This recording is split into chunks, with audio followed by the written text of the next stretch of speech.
J'ai eu envie d'un parfum oriental. J'ai eu envie d'entraîner le parfumeur à l'intérieur de l'Alcazar, ou même peut-être avec un peu d'imagination à l'intérieur de l'Alhambra.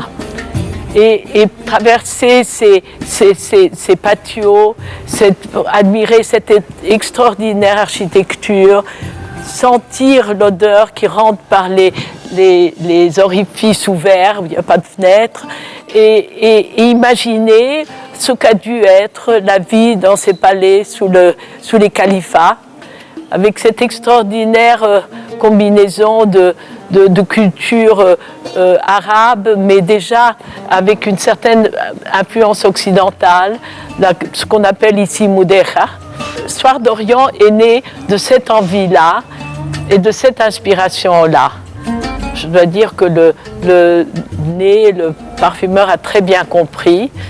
Et on a quand même gardé l'eau du soir, mais elle est habillée comme les femmes orientales devaient être habillées dans ces endroits-là.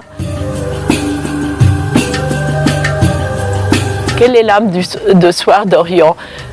C'est l'âme, c'est je pense l'âme de cette population arabe espagnole. C'est quelque chose entre l'Orient et l'Occident, avec ce que l'Orient pouvait apporter de meilleur, de plus raffiné, en étant d'admiration de cette civilisation. L'histoire d'Orient est un oriental, mais il est quand même rafraîchi par un cœur floral.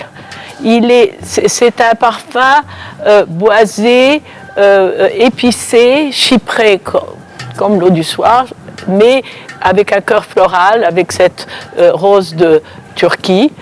Et je pense que c'est un parfum qui peut aussi bien plaire en Occident qu'en Orient. C'est aussi, je pense, un parfum qui plaira, c'est un féminin, mais qui peut être très très bien porté par les hommes. Les hommes en Orient portent le parfum comme les femmes, et je pense que ce parfum-là, il plaira aussi en Occident aux hommes. Pour moi, Soir d'Orient est surtout une partition de musique. Elle me fait penser aux nuits dans les jardins d'Espagne de Falla. On a voulu un flacon sombre, parce que le parfum a un côté sombre, sensuel, féminin, mais aussi boisé.